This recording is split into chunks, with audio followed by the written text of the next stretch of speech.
Welcome back to another episode of What Happened? The Foster's Edition. Buckle up, because I'm going to warn you, this is going to be a long one as I dive into Season 4, Episode 15, Sex Ed. Yep, that's the name of this episode. Alright, so who should I start with? A lot of choices here, but I'm going to kick it off with Brandon, Emma, and Jesus, all that drama we left off with in the last episode. When we first see Brandon and Emma in the episode, they are at Planned Parenthood together. Emma tells Brandon that the reason she actually got pregnant is because she has anxiety and she's been prescribed St. John's wort to help calm her down, but that has in fact interfered with her birth control. Emma then goes on to kind of figure out her feelings and asks Brandon about his feelings, and she kind of asks him, should she feel bad about terminating this pregnancy because she's not quite sure how to feel. Says that he would probably feel bad and kind of sad if it was his decision. And then Emma asks how he thinks Jesus would feel, and Brandon responds saying, probably the same as me. And then he also mentions that, Jesus and him, they're really not ready to be fathers. And then Emma asks Brandon, am I horrible for not telling Jesus before I do it? It's gonna be a while until he's well.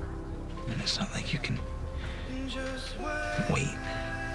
When Jesus sees Brandon later, he asks him if he's seen Emma because Emma didn't come over that day and she's basically been over every day since the accident. Brandon kind of lies and says he saw her at school, and then Jesus asks if maybe she looked sick or went home early, and Brandon just says he doesn't know. Like the next day, Emma does come over and Jesus and Emma are cuddling in Brandon's room because Brandon decided to give Jesus his room since now Jesus can go up the stairs and it's like the only room where you can kind of fit Jesus' hospital bed. Jesus jokes that maybe he should have taken a nail to the head sooner to get his own room when Emma says that she actually thinks it's sweet Brandon gave up his room.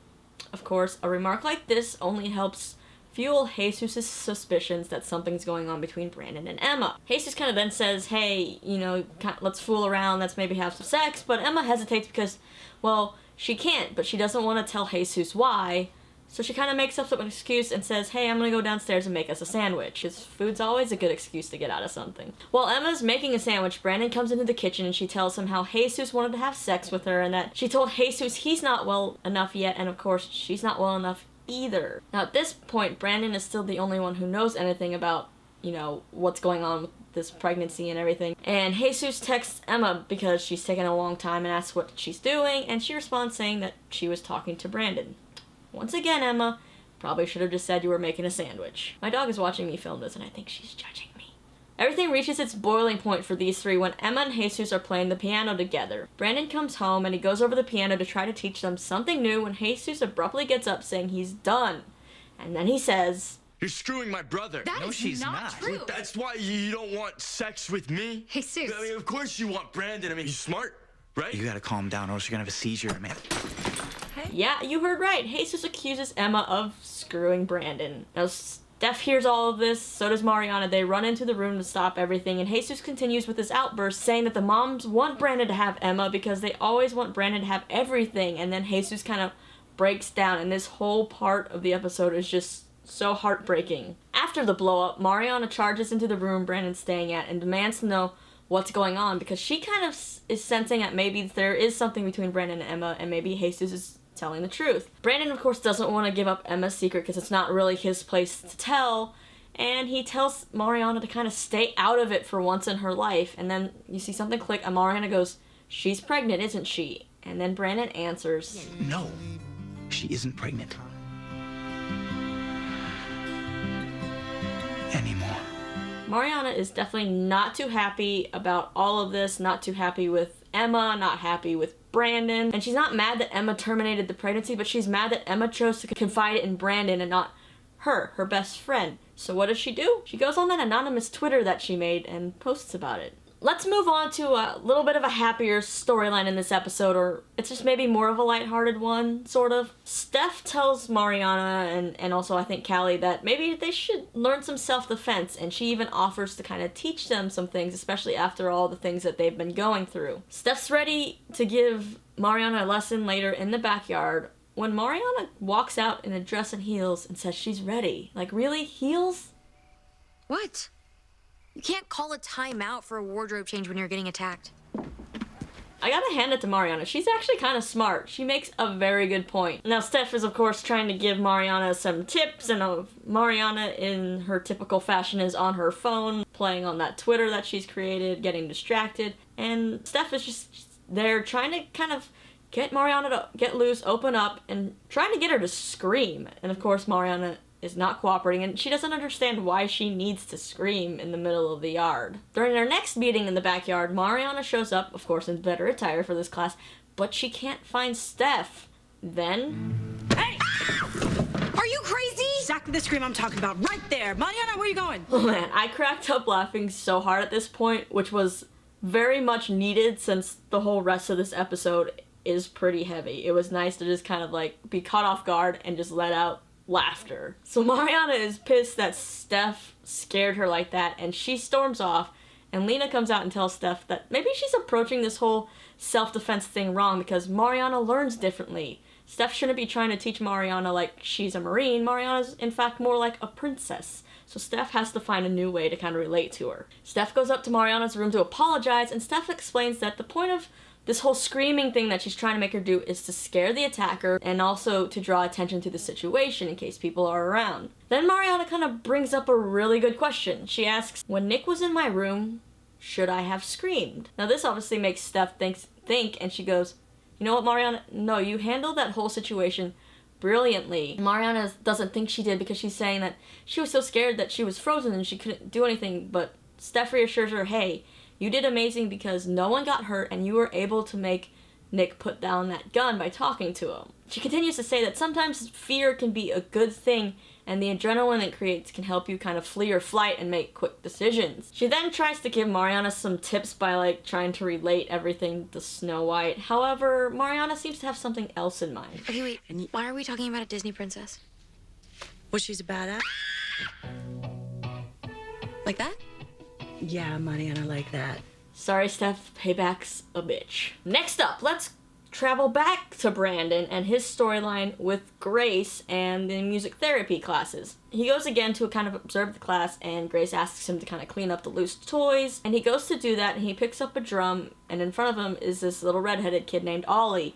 And so Brandon's like, hey, let me try my hand at this. He starts playing a pattern on the drum, and then he wants Ollie to repeat it, so he kind of shoves the drum at Ollie, and then Ollie freaks out, and that's when Grace scolds him, saying he is only supposed to be there to observe. He's not supposed to do anything else. She informs him of something he didn't know.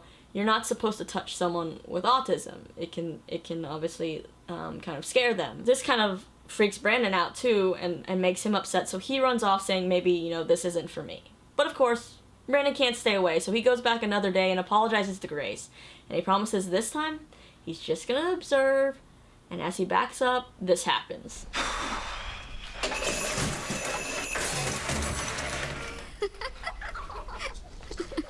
Now Brandon is, of course, kind of embarrassed again, and he tells Grace, you know, hey, maybe, once again, this job isn't for me. And that's when Grace does something nice and brings Brandon over to Ollie's mom. He had a really big breakthrough. He laughed. He did? And you can thank Brandon. He's the one that made it happen. That was a really sweet moment, and maybe Brandon has kind of found his calling after all. Grace tells him that, you know, you really have to stick with it. This isn't an easy job, and you can't bail every time you get embarrassed or something goes wrong. Moving on to AJ. So as you remember, Mike has asked Anna and Isabella to move in with him, but he found out that that can't really happen because of Anna's felony charge unless he adopts AJ.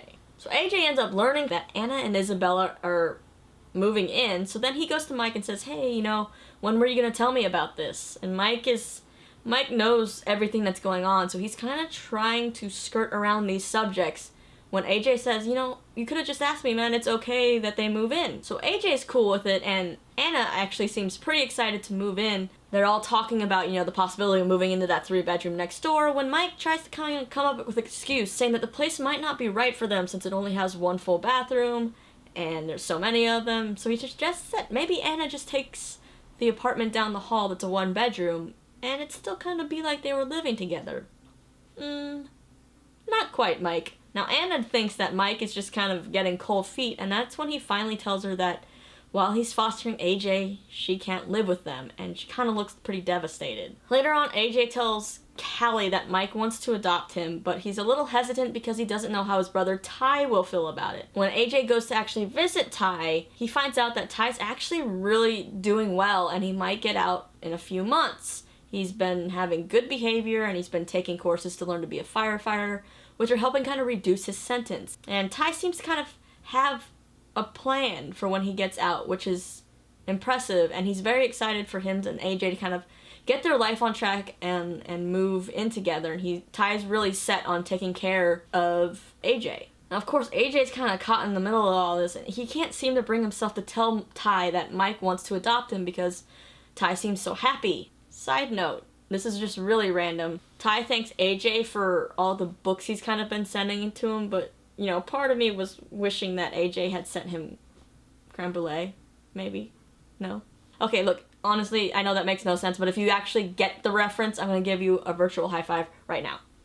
Zeke is baking creme brulee.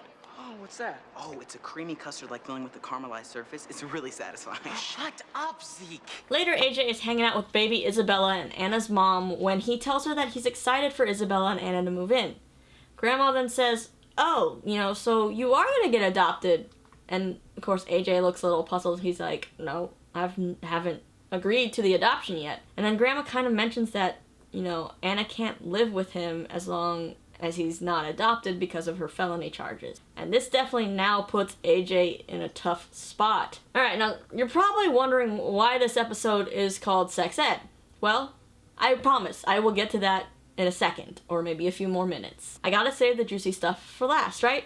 Until then, let's give an update on Callie. This episode opens with Callie's classmates going through her senior project, and they all seem to be pretty impressed, and there's a Q&A after the showing where some of the students start asking her, you know, all kinds of questions because they don't know much about Callie, and that's when a few start asking her personal questions about her time in foster care and jail.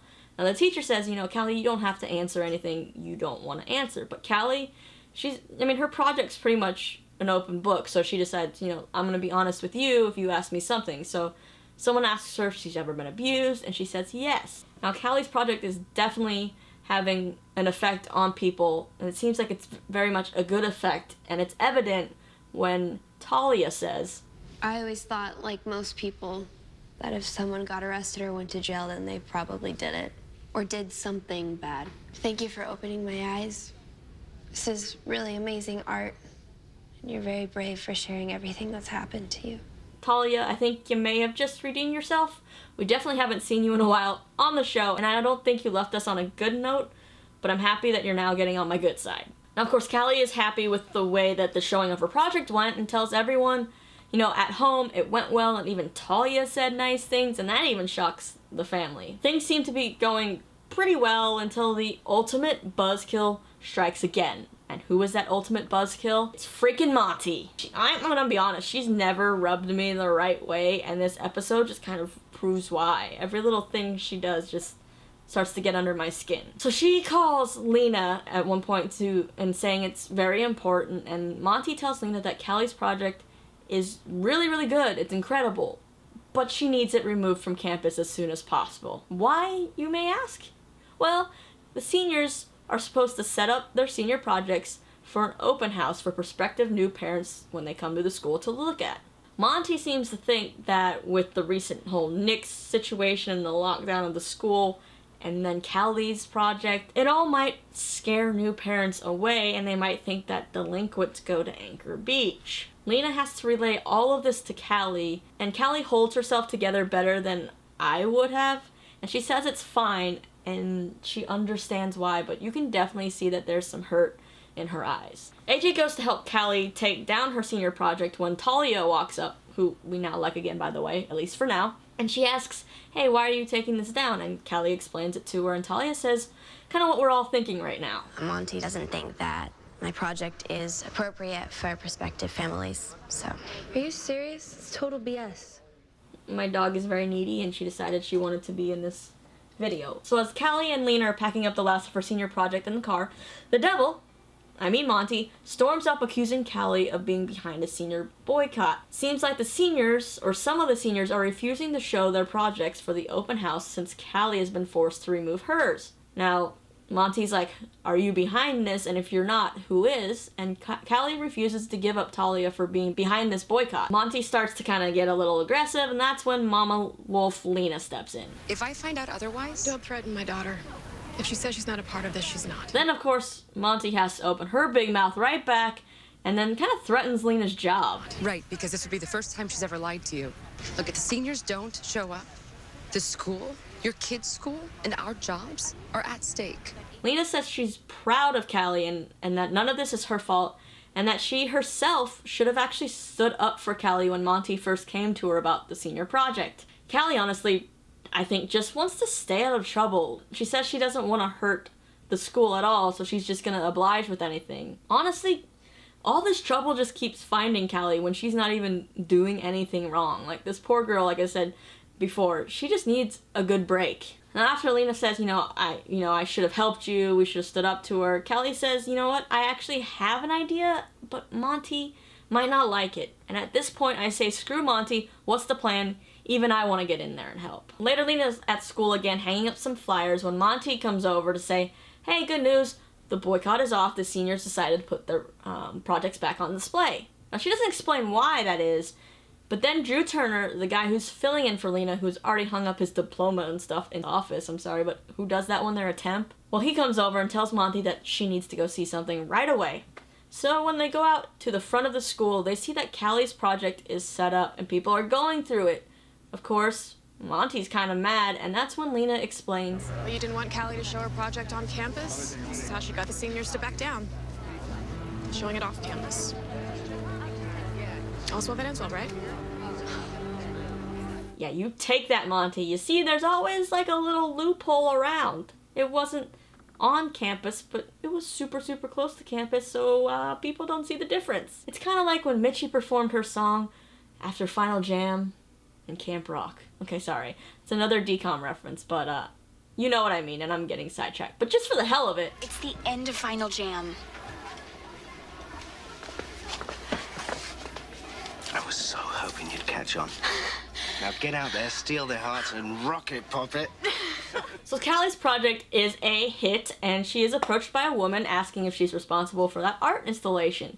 When Callie says yes, the nice lady tells her that she's at the open house with her son because they're looking at the school for maybe her son to go to. She's in fact a professor at San Diego School of Art and Design, and she thinks that Callie really needs to think about applying with them for college because her project is a really powerful piece. Finally, something good may be happening for Callie, right? Well, yes, we can actually be happy for maybe like 10 seconds until her and Lena get home and they're kind of shouting to Stef about, hey, everything was great. And when they walk into the kitchen, they see Robert and Stef sitting at the kitchen table looking pretty darn upset. This definitely cannot mean good news. It turns out that douchebag Troy Johnson is refusing to take the settlement deal. So Callie is gonna have to go to trial after all. Like I said, this girl cannot catch a break. And right now I have all my fingers and all my toes and even my eyes crossed, hoping that Troy gets what's coming to him with this trial and that Callie wins the trial. Alright, the time has finally come. Why is this episode called Sex Ed? Well, because it deals with sex ed. If you've already watched it, then you know it's because Jude is learning all about the birds and the bees in school.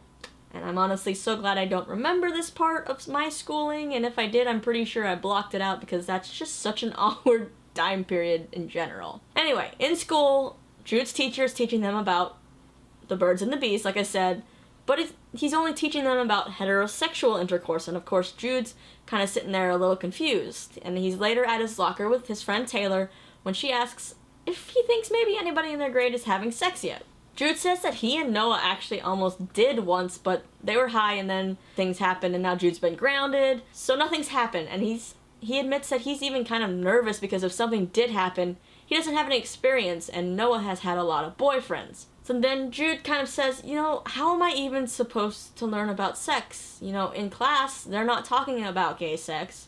where do I learn about this? Who do I ask? So Taylor suggests maybe, hey, why don't you maybe look up some porn? And Jude admits that he has already done that, and he's tried that. So she tells him, hey, how about maybe just finding a random practice hookup? These kids definitely know a lot more than I did at their age. When he gets home, Jude is looking up advice for first times on like a webpage that looks like Reddit, and then starts downloading an app on his phone. Well, this app is called Pump, and Jude decides, okay, maybe I'm gonna try this. I'm gonna create a profile, and he does. He goes and takes a shirtless picture of himself as his profile picture, and of course, right away he gets a message from a guy named Preston8. Jude has lied about his age, saying he's 18, and he's even given a fake name to this guy, saying his name is Jacob.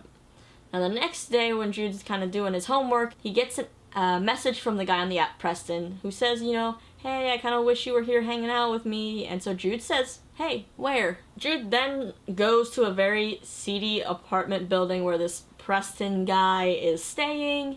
And this is at the point where I am yelling at the TV, don't do this, Jude! Haven't you ever watched Law & Order SVU? Like, does Detective Benson need to come save you right now? Have you ever watched those episodes of Degrassi with Emma and Darcy? Like, don't trust those people on the internet. Sorry. Now Jude goes and knocks on the apartment door, and the guy says, hey, you know, it's open. So Jude goes in, and he looks around, and he doesn't see the guy, and he closes the door. Like, if this was me, I would have left that door open till I saw somebody, so I would have a quick exit out in case something happened. Now, actually, the most shocking thing in here is that the guy in the picture is actually the guy in the apartment.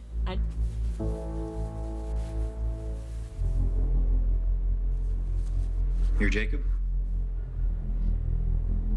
I know, that's shocking, right? There's no need to call Neve and Max on this one. No catfish going on.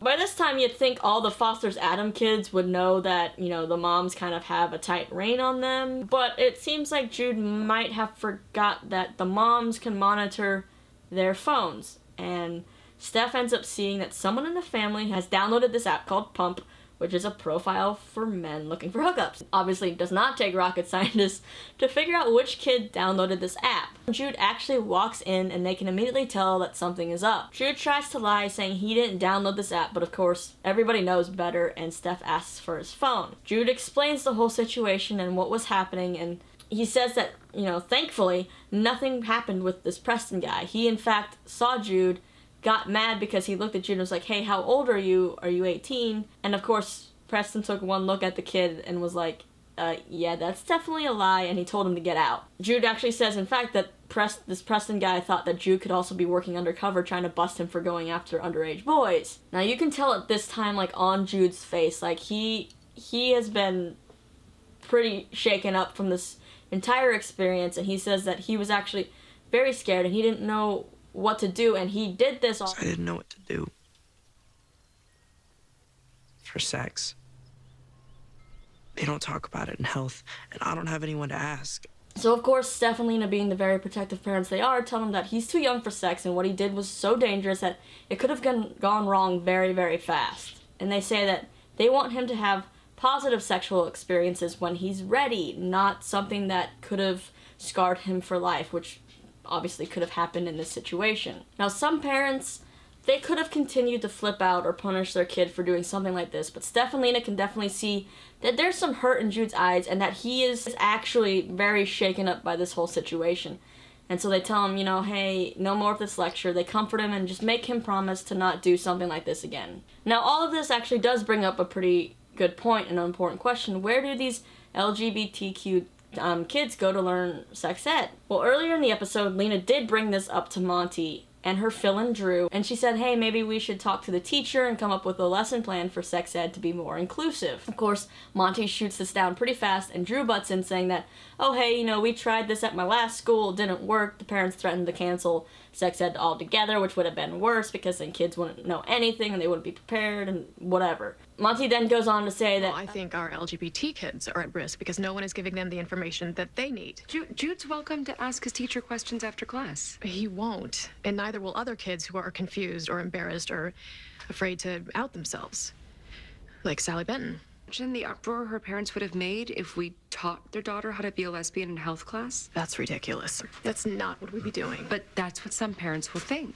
Monty tells Lena that she basically has no say or power in the matter since she's on a leave of absence, and, well, after the incident with Jude later in the episode, Lena decides to take matters into her own hands. Lena's at school posting flyers, and if you look at the flyers, they're for an LGBT sex ed class. When Monty comes up to her, Lena explains it to her, and basically, Monty can't do anything about it because it's going to be an off-campus class. Alrighty, I know that this was a very, very long episode. If you actually made it this far, I commend you, and I give you a big gold star. But I think I covered pretty much all the biggest plot points in this episode. The episode left off with that cliffhanger about Robert telling Callie that the trial is on. And as I say every week, the promo for the next episode looks pretty intense, so let's go ahead and roll that. I might be going to jail. Whose fault is that? Shocking truths. There is something going on with you and me. Don't miss the last 10 minutes. The Fosters, all new Tuesday, March 14th on Freeform. The good news, I want more. I'm hooked. I need to know what's gonna happen. The bad news, if you watch the promo, the show's not coming back for 2 weeks. That's right. We have to wait a whopping 2 weeks to find out what's going to happen with Callie's trial, what's going to go on with Emma and Brandon, and if Jesus and the moms will ever find out about the abortion, and just so many more questions and loose ends we need tied up. Until that moment comes, let's go ahead and start talking in the comments below or on social media about this latest episode. What were the highlights for you? What were your thoughts on the episode in general? And maybe what are your thoughts on these issues that have been brought up? Because there's some pretty big issues that this show definitely tackles. Also, what do you think is gonna happen next? We have 2 weeks to kind of speculate, so let's get going. So hit me up and let me know, and then you can click right over here for my latest recap of Shadowhunters and my exclusive interview with the awesome Zoe Deutsch about her new movie Before I Fall. I am Lisa. Thanks for hanging with me, and now I'm gonna go watch High School Musical and Camp Rock to fill in the time until the next episode of The Fosters. High five again if you caught those references in this episode of what happened.